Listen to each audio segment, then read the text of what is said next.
Hoy vamos a hablar de educación porque amerita hacerlo. En nuestro espacio de noticias hemos tenido la oportunidad de conocer de algunos temas que tienen que ver sobre las pensiones, el monto de las pensiones, los colegios privados, las autoridades de gobierno. Siempre es una época complicada en esos temas.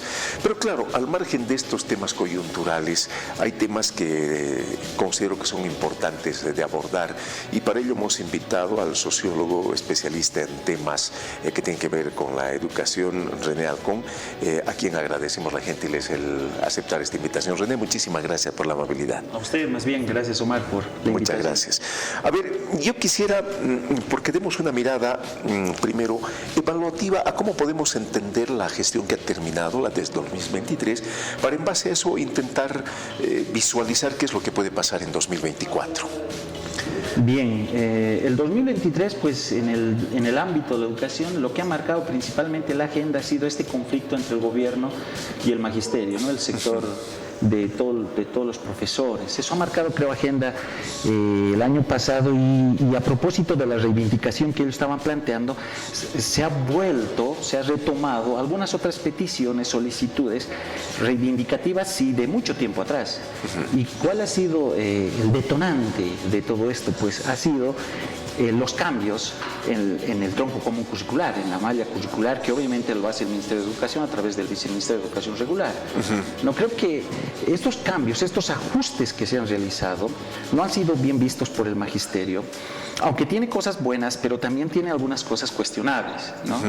Entonces, esto creo que ha marcado una agenda, esto creo que ha marcado el inicio del 2023 en el ámbito educativo. Y obviamente, a decir del magisterio, este intento, a decir de ellos, ¿no? Este intento de instrumentalizar la educación con fines políticos e ideológicos, ¿no? A decir del magisterio, porque eso es lo que ellos planteaban.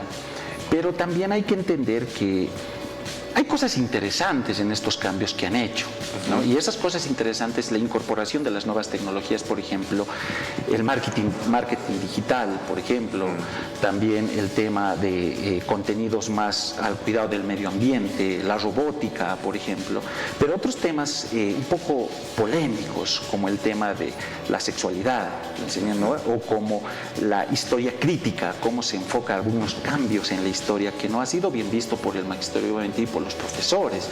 Pero esto de instrumentalizar la educación con fines políticos, ideológicos, no es desde ahora. Si te das cuenta, en el Código de Educación del 55 también, ¿no? ¿Cuál era la orientación ahí? Pues la orientación era nacionalista, revolucionaria. Y bueno, pues a través del sistema educativo se quería, pues, reproducir, mejor dicho, se ha reproducido y se ha dado esa visión de país. La 1565, en un contexto neoliberal, de igual forma, ha planteado una reforma educativa, articulado a otros sistemas, a otras leyes, como la Ley de Participación Popular, por ejemplo, la Ley de Descentralización, la Ley de Capitalización, que le ha dado también otro enfoque. Y la Ley 070, ya con el enfoque sociocomunitario, productivo, descolonizador también. Pero, y cierro con esto esta parte, ¿no? Siempre el Estado ha sido, pues, productor de ideología, ¿no? Y reproductor de ideología a través, en este caso, del sistema educativo, ¿no? Y ese es un análisis sociológico muy importante que debemos hacer. Sí, realmente es muy importante abordar este tema. Sin embargo, desde una perspectiva técnica, ¿cómo podemos evaluar el estado de la situación actual de nuestra educación? Pues hay que dividir en tres ámbitos, creo yo, según el sistema educativo en el cual nos estamos moviendo. Sistema de educación regular, sistema de educación superior, sistema de educación alternativa y especial. Pues en el sistema de educación regular, por ejemplo, ha habido avances, sí, ha habido avances importantes en cuanto a evaluar, ¿no es cierto? Evaluar todo lo que se ha venido trabajando con la nueva ley. El Observatorio Plurinacional de la Evaluación de la Calidad, el OPSE, ¿no? Educativa, creo que ha hecho un trabajo importante el 2022, haciendo una evaluación, ¿no es cierto?, holística de todo el aprendizaje, en el subsistema de educación de la familia comunitaria, inicial familia comunitaria. Ha hecho un trabajo importante, sí, ¿no? Pero ¿qué pasa con los otros subsistemas en cuanto a la evaluación de la calidad de la enseñanza? Por ejemplo, el subsistema de educación primaria vocacional o el subsistema de educación secundaria productiva. ¿Qué pasa con él? Reviso yo la página del OPSE, pero no encuentro información al respecto. Pero bueno, por otras fuentes entiendo yo que se está construyendo un marco de referencia, indicadores, variables para aplicar. Esta evaluación que te digo se ha realizado en 152 unidades educativas de diferentes lugares del país, pero sigue siendo, sigue siendo intentos de evaluación aisladas, ¿no? Un subsistema, otros subsistemas. Creo que lo importante, ya entrando a la perspectiva que deberíamos, digamos, de ya empezar a trabajar el 2024, este año, es una evaluación más integral de todo el sistema de educación plurinacional, sociocomunitario, productivo, de todo el sistema educativo, ¿no? Llámese subsistemas de educación en el ámbito regular, alternativa y especial, y principalmente superior, porque creo que en superior un poco nos hemos quedado ahí, aunque el sistema de las universidades bolivianas ha trabajado muchísimo, excelentemente, muchísimo ha trabajado, pero creo que de parte del Estado, del Ministerio, creo que todavía hay muchos trabajos pendientes, ¿no? Ahora, en conversaciones con algunos pedagogos, etcétera, las evaluaciones que realizan sobre la situación actual de nuestra educación es lapidaria. Y no solo por el tema de cómo nos dejó el COVID, porque el COVID ha desnudado algunas falencias, sobre todo en términos de las nuevas tecnologías, su aplicabilidad, etcétera, etcétera. En función de esto, ¿cómo podemos proyectar, cómo podemos mirar la gestión educativa en este 2024? Es que hay que entender la educación no como algo aislado, sino como un sistema que se articula a otros sistemas, como un ámbito que se articula a otros ámbitos.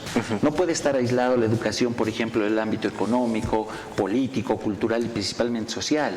Entonces, a eso me voy con las políticas educativas que tienen que estar articuladas a la política social, a la política pública, a la política económica, y eso es bien importante, porque el ámbito de educación es un ámbito estratégico, neurálgico, ¿no? Es un motor del desarrollo. Las nuevas sociedades apuntan sobre todo. Y ahí voy con la evaluación, por ejemplo, ¿no? ¿Cuánto ha aportado la educación en términos de productividad, de rentabilidad? ¿Cuáles son los resultados? ¿Cuáles son los productos que se han alcanzado? Y esa mirada, y hablando ya del 2024, creo que es importante una mirada interna, una mirada autoevaluativa es fundamental, pero también una mirada externa. Y eso creo que es una tarea pendiente. Porque si bien el OPS está haciendo trabajos, en educación superior, por ejemplo, hasta ahora no he escuchado una propuesta o avances para la creación de la APAESU, que es la Agencia de Evaluación y Acreditación de la Calidad de Educación Superior, ¿no? Es una agencia importante que está en la ley 070, pero no he visto yo hasta ahora, o desconozco, no sé si existirá, discúlpame, claro, avances en la creación de esta agencia que va a marcar también el hecho de generar evaluaciones en el sistema de educación superior. Pero ¿a qué me voy con esto? Si bien es cierto la autoevaluación es importante, pero la evaluación externa también lo es. Y no podemos negar que la prueba PISA, por ejemplo, es una prueba que debería de realizarse en el ámbito educativo. Y que no lo estamos haciendo. Y que no lo estamos haciendo. Pero ojo, ¿no? A veces cuando se habla de autoevaluación o de evaluación, punitiva la cosa, ¿no? Sí. O sea, y no se trata de ser punitiva la cosa, tampoco de vanagloriarse en que estamos bien, estamos súper o excelentes, no, por el contrario, sino es evaluaciones que te tienen que ayudar a identificar falencias, identificar aspectos que debes de mejorar para proyectarte al futuro, y en eso consiste, eso es lo importante, lo neurálgico de las evaluaciones. Y bueno, pues si hay una evaluación externa, adelante, importantísimo, eso va a ayudar a hacer ajustes en la misma ley, pero más que todo en los procesos educativos dentro del sistema de la educación. Ahora, René, vamos a concordar seguramente en que no puedes entender, no se puede concebir un sistema educativo que no esté enmarcado en un sentido ideológico, es decir, que tenga como elementos fundamentales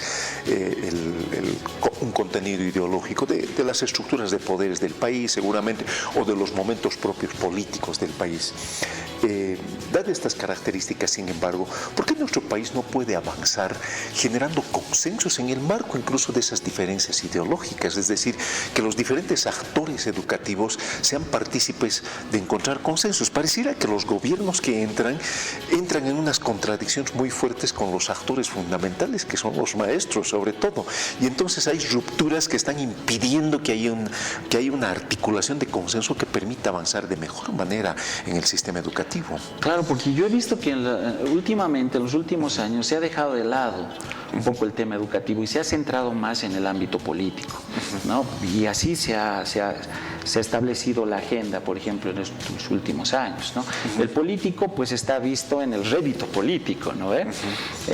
Lo económico está, pues, más en el crecimiento económico, etcétera, etcétera, ¿no?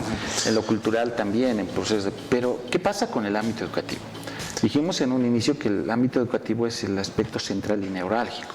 En ese sentido, entonces, el ámbito educativo, pues, es un problema social. No es un problema simplemente pedagógico, no es un problema simplemente de cuestiones políticas, económicas, sino es una cuestión social, integral, ¿no? Y al hablar de que es algo social, es algo integral, entonces la sociedad misma, los políticos, etcétera, tienen que asumir como algo fundamental, pero como le digo, articulado siempre a los otros subsistemas. Porque si no se articulan, pues entonces, ¿de qué estamos hablando? Por ejemplo, no sé, alguien me puede decir, ¿cuánto ha aportado el sistema educativo al crecimiento económico? ¿Cuánto ha aportado a mitigar o bajar los índices de desigualdades?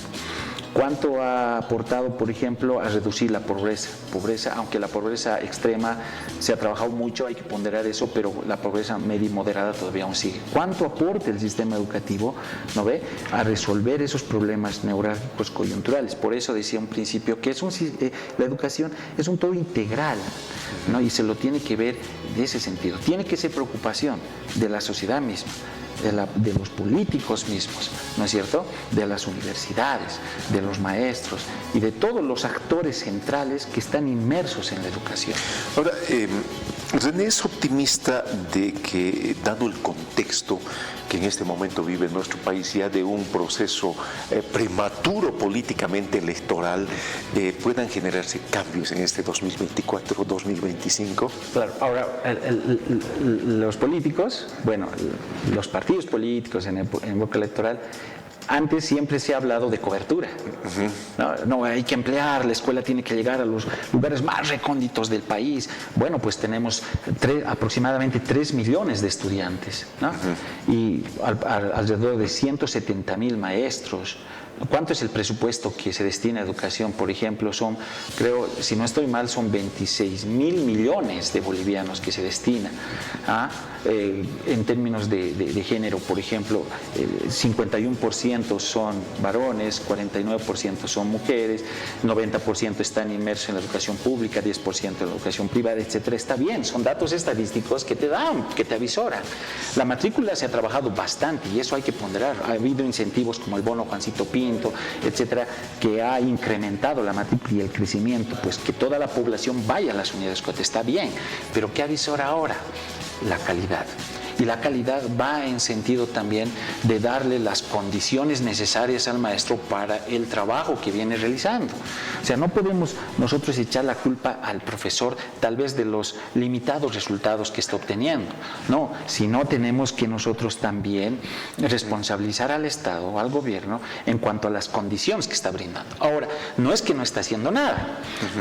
En infraestructura se ha trabajado bastante, unidades educativas, infraestructura, colegios más modernos, en infraestructura, etcétera. Pero también la exigencia de la realidad, del contexto, te está pidiendo que trabajes más en las nuevas tecnologías, que trabajes más en el ámbito virtual. ¿Qué pasa con el Internet? Estamos hablando hace un momento de marketing digital, estamos hablando de robótica, estamos hablando de ciencia y tecnología, pero las unidades educativas están equipadas, tienen los recursos didácticos necesarios. Creo que los 26,000 millones de bolivianos que se destina a educación son insuficientes. Ahora bien, en un año, porque ya el segundo semestre ya estamos en un año medio que electoral, por no decir completamente electoral, creo que las propuestas tienen que ir ya no tanto centrado en cobertura, incrementar la matrícula, capacitación de docentes, aunque es importante también, fundamental, pero tiene que ir, yo creo, enfrascado más en dar las condiciones y medir la calidad de la educación. Eso es importante. Claro, y la calidad de educación tiene que ver con todos los factores también concurrentes con la educación, ¿no? Por supuesto. O sea que quiero entender que René no es optimista de 2024 y 2025 de cambios sustanciales en la educación. No, porque vendría a ser optimista en el sentido de que se pueda establecer o iniciar ya un trabajo, aunque se ha venido haciendo, pero darle más fuerza, darle más impulso, ¿no es cierto?, al tema de, primero, mejorar el equipamiento, los recursos didácticos, pedagógicos de las unidades educativas en cuanto a Internet, las nuevas tecnologías, etcétera, etcétera. Bibliotecas virtuales, por ejemplo, ¿no es cierto? Porque ahora creo que estamos entrando a eso. Y principalmente el tema de la evaluación. Claro, el observatorio está trabajando, ¿no? Sí, sí, lo está haciendo. No tenemos todavía resultados, no se han hecho conocer resultados, están haciendo un trabajo muy grande, habrá que ver y cómo eso nos ayuda a entender qué cambios hay que hacer. Claro, pero eso está bien, se aplaude, perfecto, pero es un trabajo más interno, más autoevaluativo. Sí. Pero ¿qué pasa con una mirada externa? ¿Qué pasa afuera? Y no podemos soslayar, o sea, es inaudito, ¿no?, mencionar y decir, bueno, no estamos nosotros de acuerdo con las evaluaciones internacionales porque son de corte neoliberal, privatizador. No, cualquier evaluación de afuera, pues nosotros ponemos y planteamos las reglas, pero que nos evalúen, porque eso también te ayuda a mejorar.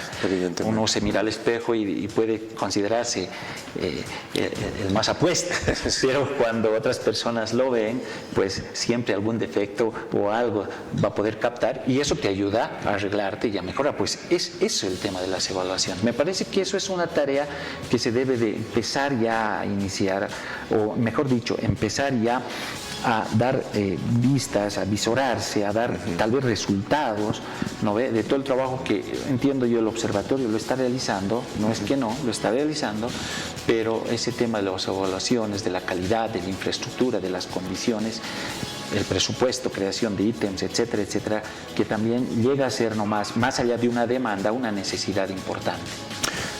René, muchísimas gracias por la movilidad, que no sea la primera ni la última. No, espero que no lo sea, y no, más bien gracias por la invitación y pues para servir. Vamos a seguir dialogando porque esa es la idea, ¿no? Abrir espacios para conversar sobre lo que está pasando en nuestro país, sobre las diferentes problemáticas.